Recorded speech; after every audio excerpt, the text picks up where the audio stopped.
नमस्कार. दीपक रेगे कथाकथन चॅनलवर तुम्हा सगळ्यांचं मनापासून स्वागत. तुम्ही ऐकतोय रंगराव बापू पाटील यांची डाव ही कादंबरी आणि आज भाग 6. काय कुठवर आली तयारी? भीमाप्पानं पाण्याची भरलेली कावड घेऊन दारावरून जात असताना विचारलं. हणमा घरापुढच्या भल्या मोठ्या दगडावर तंबाखूची मिश्री लावत बसला होता. भीमाप्पानं वळून बघितलं आणि हणमाने त्याला उत्तर दिलं, काय जायचे रहीत झाले. अरे काय खरं म्हणतो काय? भीमाप्पानं कावड खाली ठेवली तेवढ्यात उज्ज्वला बाहेर आली. आप्पा एक कावड आणून देता का? आमच्या बाचं टाळक फिरलंय. काहीतरी बाचाबाची झालेली दिसती. दोघं बी लय शानी. कोण ग? माझा आई बा. ऐका ना, कावड तेवढी आणता का? पाणी नाही होय घरात. काल सकाळी कावा 2 घागरी आणल्या होत्या आणि आता उठून मिश्रीत बॉट बडवून बसलेत. आता करतायच तसं तर काय करणार मी तरी. बसा घ्या आता, हणमा चिडून म्हणाला. थांबा, एवढं सहजासहजी भांडण तुटायचं नाही. उजे एक कावड वततो मी इथंच. म्या 2-3 वाचल्यात आमच्यात. नाही न ग, आधी तुमचं होऊन द्या मग आणा. तवर शिळ्या पाण्यावर चाललंय आंघोळ पाणी. अगं असू दे, पाण्याला काय तोटा गेलाय का इथं? इथं तर आहे नदी. असं म्हणून भीमाप्पानं कावडात आणली. 2 घागरी तिथे ओतल्या, पुन्हा नदीवर गेला. तोपर्यंत ऊन पाण्याची बादली उजीनं हाणीत ठेवली. ना आंघोळ करा, आवरा, मग बसा दगडाव. हणमाची आंघोळ झाली. भीमाप्पानं कावड आणली आणि ती आत घेऊन आला. असू दे आप्पा, आणल मी, हणमा म्हणाला. पण भीमाप्पानं पाणी ओतलं. 3री कावड आणली, ती सुद्धा ओतली. भरलं सगळं आता. आप्पा चहा ठेवलाय बरं का? अगं चहा न कशाला, मागाशी झाला की 2 डाव. घ्या की तुम्ही बी नाना संग. उजीनी 2 कप आणले. कपबशी ठेवली. दोघांनी 2 कप घेतले. चहा प्यायला लागले.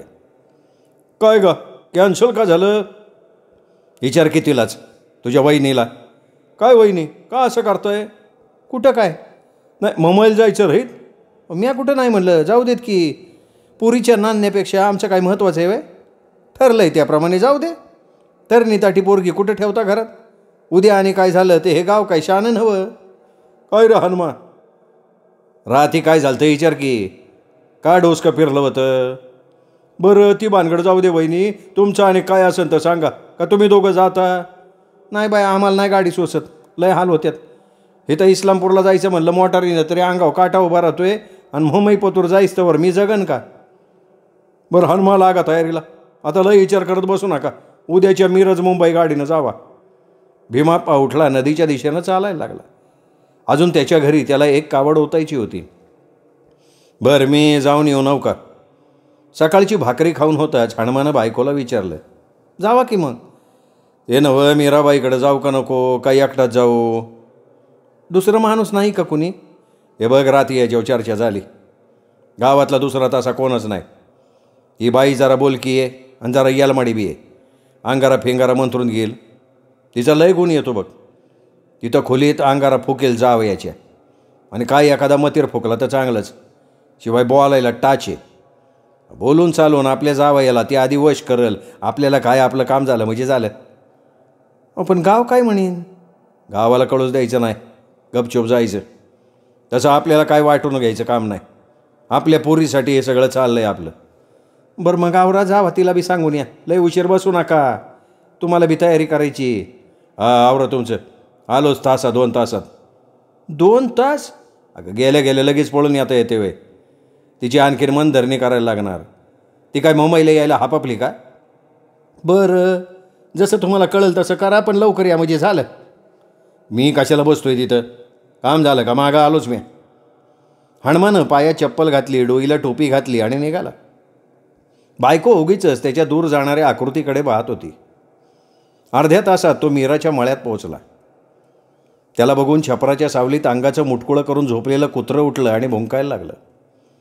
मीराची तरणी ताठी धाकली सून डोईवर पदर घेऊन भास्कन छपरातनं बाहेर आली. तिने निरखून बघितलं.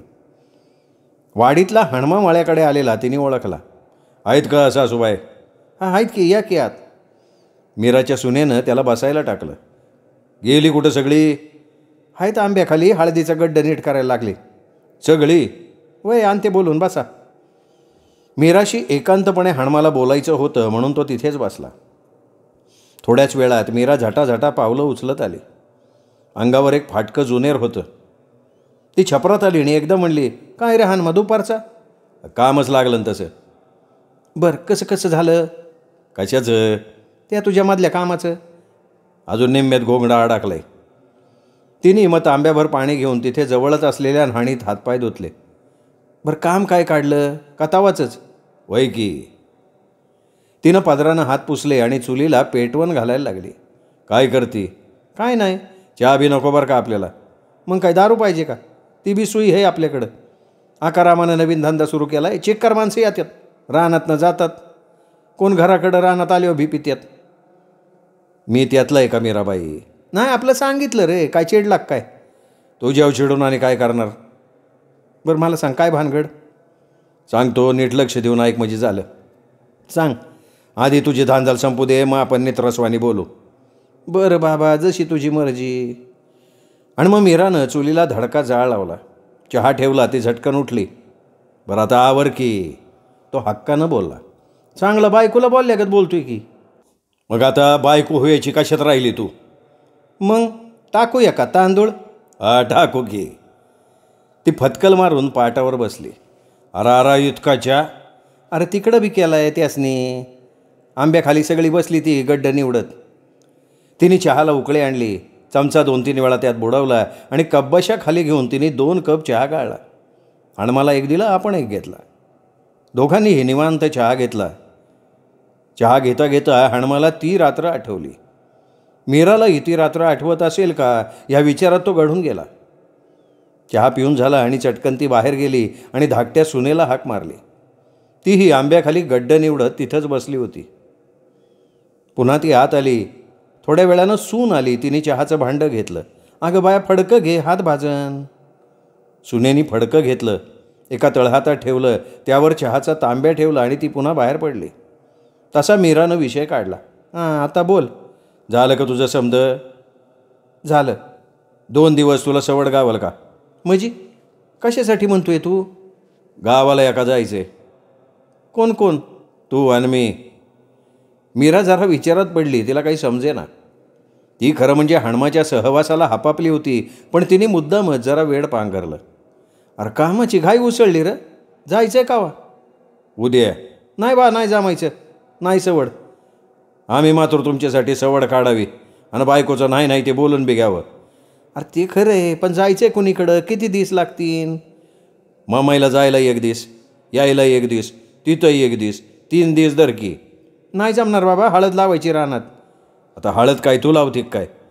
तसं नाही रे, पण आपण बघायला लागतं ना सगळं. करत्यात पोरान सोना सगळं. ती काय आता न्हाण घेतोय? करू दे की त्यासनी. वय पण पोरासनी काय सांगू? पोरासनी सप्पाई सांगायचं, अशा असं काम आहे, महत्त्वाचं आहे, नानाबरोबर मी जाते, मागं नीट बघा, माझं महत्त्वाचं काम आहे. म्हणजे तुझ्या जावयाकडे जायचं आहे वय? आणि काय करायचं? त्याला सांगू का बाबा तुझं कोणीतरी कान भरले आहेत, चर्चा करू त्याच्याशी, त्याला कोणी काय सांगितलं आहे ते बघू. प्रत्यक्ष बोलल्याशिवाय कसं काय होणार? तो तिकडं चिडून बसला आहे आणि पोरगी मध्ये जोरायला लागली. वय रे बाबा, पुरीचं हाल, तरुण पुणे, नवऱ्याच्या संगतीशिवाय काय खरं नाही. मग काय करते? तुला सांच्या पतून निरोप देते की. तसं नाही करू, मला आत्ताच सांग. बरं, पोराच्या कानावतं घालते. नामिनल काहीतरी बोललं पाहिजे. उगा तसा निर्णय मी कसा देऊ? बरं घे पोराला, घे इकडं बोलवून. अरे माझी मी बोलते की पुन्हा. मीरा, हे बघ खरं म्हणजे सगळं तुझ्याच हातात आहे. पण आता तू उगाच आडं येडं घेती. पोराला सुधी विचारायचं काही काम नाही. मला होकार दे आणि पुन्हा पोराच्या कानावर घाल. पोरासनी समजून सांगायचं सगळं तुझ्या हातात आहे. अगं तू माझ्या जावायची कशी समजून घालणार मग? तेवढ्या शाबाई चहाचा रिकामा तांब्या आणि बशी घेऊन आली. तिने तांब्या ठेवला, पुन्हा बाहेर गेली. अगं शाबाय, तुझ्या दिराला लावून दे जरा. बरं बरं म्हणत ती पदर सावरत पुन्हा आंब्याच्या दिशेने निघाली. हणमानं चिलीम पेटवली. कशाला बाबा ते वडतो रे? छातीत कसं होत असेल? उगा छातीचं खोकं नका करू. अगं डोकं भेर म्हटलं म्हणजे फाका फाका फुगतो, सारखे नाही वडत. कशानं भेर म्हटलं तुझं डोकं? अगं हेच के प्रकरण. त्या दिप्यानं येणाकारणं तिंगाडा करून ठेवलाय बघ. त्याचा उद्योगच येतो, कुणीतरी च्याचला पाहिजे भाड्याला. हे पुरीचं एकदा सवनं होऊ दे, मीच त्याचा काटा काढतो, गावातली आग तरी जाईन. अरे ते काय काम साध आहे वय? दत्तू नांगरेसारखा महावस्ताद माणूस आहे त्याच्या राखणीला. तेवढ्यात मीराचा थोरला मुलगा आला. हाश हुश करत बसला. काय नाना, लय दिसानं फेरी? हा, काहीतरी कामानिमित्त. इतर वेळेला येऊ नये वे माणसाने. यावं की, पण तू बघतो की माझ्या मागे झांगाट कसं लागलंय. तुला माहिती असनच की. हणमानं त्याला सगळी कहाणी सांगितली. पोरानं होकार दिला आणि पोरानंच हणमाला विचारलं, बरं मग तुम्ही जाणार कशानं? अरे एस टीने. नाही तसं नका करू, एस टीवाले पाक बिघडल्यात, ट्रकवर गाड्या घालतात, हा पुलावरनं खाली बी सोडतात, गाड बागतात आणि घुसवतात गाडी, लय अपघात. हा, थडकतात एकमेकाला, हाकनाक बळी जातात माणसं. काय बडव्याने असलं फॅमिली प्लॅनिंग चालू केलं काय कोणाला माहिती. ज्या आईला उली या सरकारच्या का म्हणू कोणाच्या म्हणू. अरे त्याच्यासाठी मंत्री चांगले पाहिजेत. ते बसले संत्री खात मुंबईत. तेवढ्यात बाहेर कोणाचं तरी सावट पडलं आणि त्यांचं बोलणं थांबलं. बरं मी जातो बरं का. पोरगा उठला. तेवढ्यात मीराची धाकटी सून आत आली. काळी सावळी पण देखणी, नाजूक कांती. चितारच काढून ठेवावं तशी ती दिसत होती. का ग बाया, का आली? धारा पाण्याचं बघते की मी आता. किती वाजलं? दिवस वर तर झुकलाय. मग इतक्यात शानपान वैरण पाणी तवर स्वयंपाक पाणी बघस तवर सांचं वकूत होतंच आहे की. बरं आवर आवर. मग कशानं ठरलं जायचं? रेल्वेनं जातो रे, रेल्वे. ताकारी स्टेशनवर बसा म्हणजे बिनघोरी मुंबईत जाते बघा, बोरी बंदरला. पाहुण्याची खोली कुठेशी आहे? हेच की बोरी बंदरला कुठंतरी. चांगला डिटेलवर पत्ता घेऊन जावा, नाही तर झुकझुक करत जायचिला आणि फुकटचा तमाशा करचिला. तुझा आवर मीरा आणि सकाळी 6 वाजता ये, म्हणजे तिथनं बैलगाडीनं जाऊ ताकारीवर. भीमापाची खोंड आहे ती गाडीला चांगली. आता खोंड कोणाची बी असू दे, मला व्यवस्थित मुंबईला न्यायचं एवढं ध्यानात ठेव. काय काळजी करू नको त्याची. पोरगा गेला. सून कामाला लागली. मीरा त्याला घालवत आंब्यापर्यंत आली. हणमा जरा थांबून म्हणाला, मीरा एक राहिलं, तो राती कौल लाव. द्वारा बिरा काय तो चांगला मंत्रून घे. पोरग पळत आलं पाहिजे इकडं आणि पोरीला घेऊन मुंबईला जायला पाहिजे. मतीर बी टाकून येऊ आपण. अंगारा फिंगारा घे देवाचा, बघू तुझा देवऋषी पण. हणमा अरे हे काम झालं म्हणून समज. बरं चलू का? तो त्या मायाजाळातनं बाहेर पडला आणि गावाच्या दिशेनं भराभरा पावलं टाकायला लागला. कृष्णेचं पाणी कलत्या उन्हात चकाक होतं आणि ते दृश्य बघून हणमाला खूपच समाधान वाटत होतं. बाहेर टिप्पूरं चांदणं पडलं होतं. हणमा घोंगड्यावर निश्चिंत झोपला होता. खुंटीला बारीक करून ठेवलेला कंदील तेवत होता. त्याचा प्रकाश सबंध सोप्यात पडला होता. त्या तांबूस प्रकाशात सगळं घर उजळून निघालं होतं. हणमाला आता झोपेत प्रवासाचा भास होत होता. रेल्वेत बसल्यासारखं वाटत होतं. कधी गाडीची शिट्टी ऐकू येत होती आणि डोळ्यांपुढनं डोंगर दऱ्या जरा जरा मागे पडत असलेले दिसत होते. काही झाडं स्वतःभोवती एकाच जागेवर फिरत असल्यासारखी दिसत होती. आणि हे दृश्य तो मीरा समवेत खिडकीतनं बघत होता. झाड कसं फिरतंय ग हे मीरा? फिरतंय तसं, जाग व्हा. त्याची बायको त्याच्या कानाजवळ कुजबुजली आणि तो जागा झाला. कुठलं झाड फिरतोय हो? चांगलं गुंग झाला होता म्हणा की सपनात, आणि लगी मीरा आठवली वय, बायकोचं नाव नाही घेतलं. अगं सापानच किती, काय म्हणावं घ्यायचं त्यातलं? मनात दिसल ते स्वप्नात येतं अशी म्हण कशासाठी केली मग? हां, सवनं जायचं आणि सवनं यायचं बरं का, ध्यानात ठेवा. काय काळजी करू नका ग. आणि त्या रांडजवळ लय बसू नका. अगदी भूल लावी बाई ती. अगं काम आपलं आहे. हां, आम्ही निघालोय कशाला? आणि असं होईल वय माझ्या तरी मानत येईन काही? अव लुनी आणि येस तू लगेच पागळतं म्हण लुनी. अगं ती निस्ती म्हण आहे. बाहेरच्या झाडीत एक पाखरू उठलं, फडफडलं, तसे दोघेही दचकले. अगं काय नाही, पाखरू आहे. बरं कसं जायचं ठरलं? कुणीकडं आणि कशानं? इथनं आप्पाची बैलगाडी ताकारी स्टेशन पतूर, तिथनं रेल्वे थेट मुंबई, आणि तिथनं पेशल टॅक्सी करायची. टॅक्सी? मोटारी नाहीत होय? आहे ती की.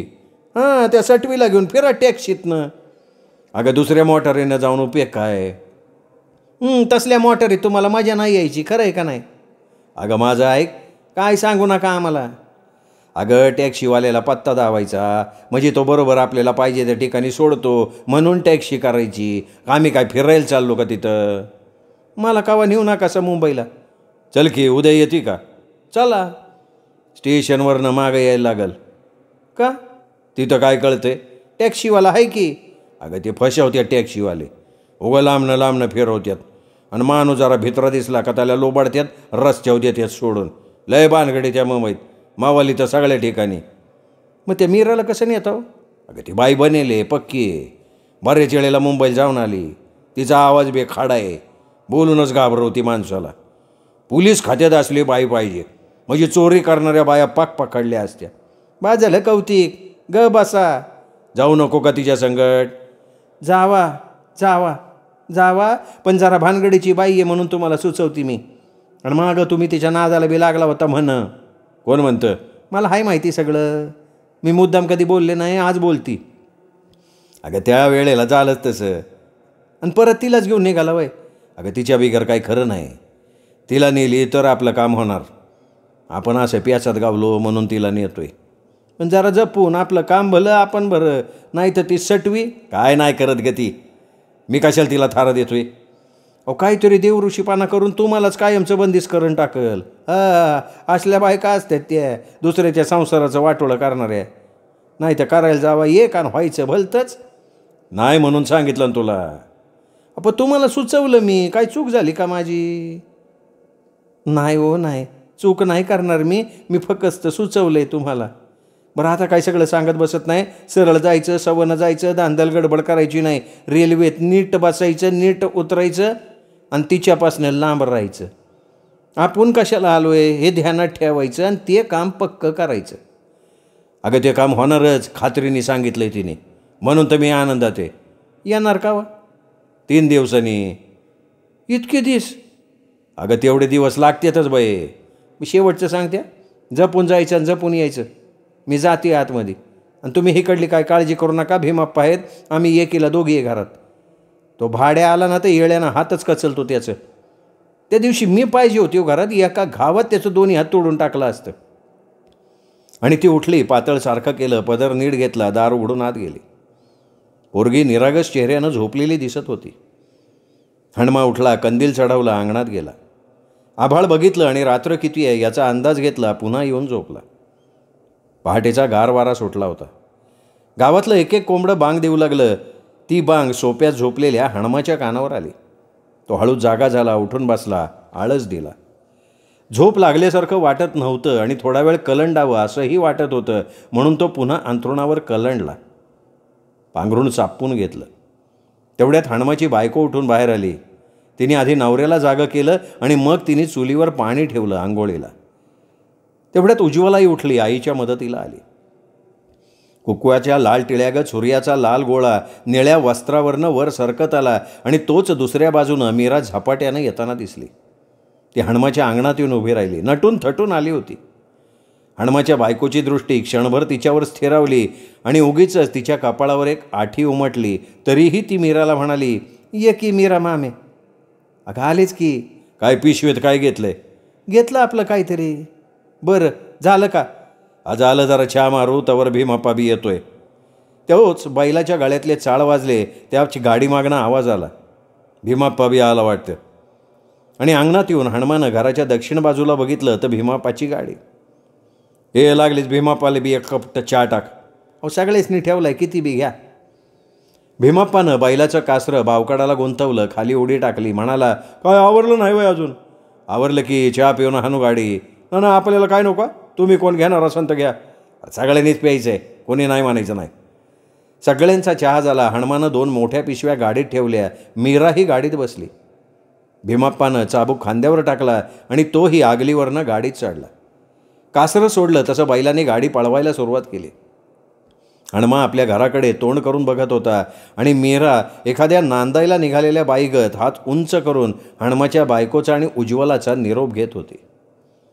तासाभरात गाडी स्टेशनवर आली. भीमाप्पानं बैलं सोडली आणि त्यानं गाडीसाठी खाली बांधलेल्या पोतेच्या भस्कऱ्यात ठेवलेली हिरव्या वैरणीची एक एक मूठ बैलांना टाकली. बैलं वैरण खायला लागली. स्टेशनात विशेष गर्दी नव्हती. हणमानं आणि भीमाप्पानं खिडकीजवळ जाऊन मुंबईची 2 तिकीटं घेतली. मीरा गाडीतच होती. तिला आज भलताच आनंद वाटत होता. नव्या नवरीसारखी वागत होती. सारखा डोक्यावरनं पदर घेत होती, हसत होती. तिकीटं घेऊन ते दोघे बैलगाडीजवळ आले. मीरा सोडलेल्या मोकळ्या बैलगाडीत बसली होती. मिळाली का तिकीटं? गर्दी हाय कुठं मारायला. स्टेशन मास्तर बसलाय माशा मारत. कावा तरी गिराईक येतं त्याच्याकडं. मध्येच कावा तरी फोन उचलतो ना हॅलो म्हणतो का काम झालं. भीमाप्पा. काय ग? तू बिछाला नास का? जाऊ की संग संग. काय फिरायला जायचंय का? महत्त्वाचं काम आहे तेवढं करा, मग बघू काढू आपण बी एखादी ट्रिप. भीमाप्पाही मीराच्या गोड बोलण्यानं जरा पाघळलाच होता. बैलगाडीतून असं मीराला घेऊन येताना त्यालाही नारळ सुख वाटत होतं. तोही सारखा अधूनमधून तिच्या टपोऱ्या डोळ्यांकडे, आकर्षक चेहऱ्याकडे बघत होता. ती लचकत मुरडत चालायला लागली की तिच्या मागणं मागणं जावं असं त्यालाही वाटत होतं. चला जेवून घ्यायचं का आपण? हां हां जेवून घेऊ आपण. तुला लागले ना भुका? नाही तसं भुका नाही लागले अजून, पण म्हणलं वाटेत कुठं बसू जेवत. रेल्वे जेवायचं वय, घासभर खाऊन घेऊ म्हणजे बिनगोड झालं. हा अप्पा, मग अशा मारत बसण्यापेक्षा तेवढं काम आवरून टाकू. मग जेवण हिथंच संपवा. वाटेला कसं करणार? अरे चिक्कार जेवण दिलंय तिने बांधून, आणि समजा सपलं तर मुंबईत काय हॉटेल नाही वय? अरे ठेचला हॉटेल आणि खानावळीत सगळ्या. पण उगा पैसे खर्च करू नका कशाला तरी. अशा वेळेला पैशाकडे बघून चालतंय वे. भीमाप्पानं नळ्यात वांगारी बुडवली, चाकाच्या कण्यात घातली, भावकडाला हात लावला, गाडी कचकन हलवली. गाडी एकदम हलली तशी हणमा मीराच्या अंगावरच आदळला. तिने त्याला सावरायला हात पुढं केला. अरे काय करतो भीमा? गाडी वंगतो नाही काय? अरे आम्ही इकडं आदळलो कोई एकमेकाच्या अंगावर. काय होते मग त्याला? बरं आप्पा ये बरं आता तू. म्या नाही म्या घरात जाऊन जेवणार. तुमचं जेवण हिथं संपू. अरे असू देत वाटा आला तर बघतो की आम्ही. वय की भीमाप्पा ये की, खाऊ की संग संग. मीराचा आवाज ऐकून भीमाप्पाला बरं वाटलं. तो म्हणाला, झालं पलीकडचं चाक तेवढं वंगतो म्हणजे माझं काम झालं. पुन्हा नळ्यात वांगारी बुडवली. वांगारी हातात धरून म्हणाला, सावध बसा बरं का, नाही तर परत आदळतो एकमेकाच्या अंगावर. रेल्वेत तुम्हाला काय आदळायचं ते घ्या आदळून. हा तू वंग गाडी, आम्ही हाय सावध. गाडी वंगून झाली. भीमाप्पानं हात पुसले. हात धुवून आला. हातपाय स्वच्छ धुवून पाण्याचा तांब्या भरून घेऊन आला. गाडीत चढला. मीरा सरकून बसली. तिघेही जेवायला बसले. आता फक्त चपात्या खाऊ बरं का. मुंबईत आपल्यासारखी भाकरी मिळणार नाही तुम्हाला. अरे हा म्हणून तर जावयाला शाळवाच्या चांगल्या भाकऱ्या करून घेतल्या. आणि चपात्या? चपात्या काय तिथं रोज आहेत खानावळीत. चपात्या खाऊन तिथली माणसं काटाळ्यात. अरे काटाळणार नाही तर काय वेणार? चांबाराच्या कातड्यागात वातड असतात त्या चपात्या, त्यामुळं काटाळतात ती. आपल्याकडल्या खपली घावाच्या चपात्या कशा चवीनं खात्यात बघ. मीरा सावकाश जेवत होती. सगळं स्टेशन न्याहाळत होती. सगळ्यांची जेवणं झाली. मीराबाईचं तोंड भाजलं होतं लसणाच्या चटणीनं. ती उस उस करत होती. तिने तांब्या तोंडाला लावला, पाणी प्याली. ना जावा दुसरा. असू दे असं म्हणून भीमाप्पानं तांब्या घेतला आणि हणमाकडे बघत विचारलं, तुला रे? अरे तू पे, मी अजून जेवतोय. भीमाप्पानं पाणी संपवलं. पुढ्यातला हिरवा चारा संपला होता म्हणून बैल आता तिथेच खाली बसून निवांत रवंथ करायला लागली होती. भीमाप्पानं चाबूक भावकाडाला अडकवला आणि मग सगळेजण स्टेशनात घुसले. तिथल्या पायऱ्या चढून वर गेले. मीरा दूरवर बघत होती. स्टेशनवर विशेष असे प्रवासी नव्हते. रुळाच्या एका टोकाला एक म्हातारी आणि तिचं पोरग रेल्वेची वाट बघत बसलं होतं. मीरा मात्र सैरभैर पाहत होती. तेवढ्यात रेल्वेची घंटा झाली. घण घण घण असा आवाज त्या परिसरात घुमला. लांब तिकडे रुळावर काळ्या चेंडवागत काहीतरी घरंगळत येत असल्यासारखं दिसलं. एक शिट्टी ऐकू आली. डोंगर गरजला त्या आवाजानं. हळूहळू तो चेंडू मोठा होत गेला. धूर दिसायला लागला. एक काळा कभिन्न राक्षस अंगावर आल्यासारखं वाटायला लागलं. मीरा मागे सरकली. हणमा भीमाई मागे सरकले. झटक्यात डबा पकडा बरं का. तेवढ्या धूड धाड धाड करत आलं आणि भीतीनं स्टेशनवरच्या माणसांचं काळीजच हादरलं. गाडी थांबली. 4-5 माणसंच खाली उतरली. पुन्हा शिट्टी झाली. अरे चांगला डबा बागान चढा की. हा वय वय लगेच. इकडं तिकडं बघत हणमा म्हणाला. मीराही भांबावली. अगं मी रे, तू हिथंच अशी करायला लागली तर मुंबईत कशी करणार? अरे मुंबईत गेल्यावर बघ की. त्यांनी पिशव्या घेतल्या. दोघं एका डब्यात घुसले. दारातली गर्दी हणमानं आत दाबली. एका हातानं मीराचा हात पकडला, तिला वर ओढली तशी तीही गर्दीत घुसली. तेवढ्यात पुन्हा शिट्टी झाली. हिरवं निशाण फडकलं आणि गाडीनं हळूहळू गती घेतली. हनुमा बाहेर तोंड काढून भीमाचा निरोप घेत होता. त्याच्या मागे मीरा उभी होती. तीही हात उंचावत होती. दातात पदर धरला होता. हसत मुखानं निरोप घेत होती. क्षणार्धात गाडीनं वेग घेतला आणि भीमाप्पाला फक्त मागचा डबा पळताना दिसायला लागला. भीमाप्पानं एक सुस्कारा टाकला. मग तो स्टेशनच्या पायऱ्या उतरून बैलगाडीकडे आला. चला उठा बाबांनो, आरामशीर बसलाय तुम्ही. आज सरी सोडायची रानात, मग बसा डुलक्या काढत. दोन्ही बैलं उठली. जणू काही त्यांना भीमाप्पाचं बोलणं कळलं. भीमाप्पानं गाडी जोडली, निघाला गावाकडे. रेल्वेची शील डोंगरखिंडीत घुमलेली अस्पष्ट ऐकू येत होती आणि त्या पाठीमागून खडाडखट खडाडखट असा आवाज वाऱ्याच्या झोतावर कमी अधिक ऐकू येत होता. बैलं आता सावकाश निघाली होती. सकाळचा उत्साह त्यांच्या अंगात नव्हता. भीमाप्पा इरंजीस मनानं गाडी हाणत होता. मीरा मात्र सारखी त्याला डोळ्यांपुढे दिसत होती. त्यांनी बटवा सोडला, तंबाखू मळायला लागला. 11 वाजता भीमाप्पा धोंडवाडीत पोहोचला. हनुमाच्या घरावरनं गाडी निघाली. हनुमाची बायको उठून लगबगीनं बाहेर आली. भीमाप्पा, गाडी धावली का? घावली की, गेली असेल कोरेगाव स्टेशनाच्या पुढं. बरं झालं बाई, लय दाटी होती का? आता रेल्वे म्हणल्यावर तेवढी असायचीच की.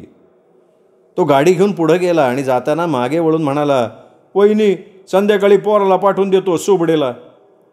कोण खाते आम्हाला? आणि दरोडा घालायला हायच काय आपल्यात? नाही, एखादं माणूस असलेलं बरं. गाडी गेली. हनुमाची बायको स्वयंपाकघरात आली.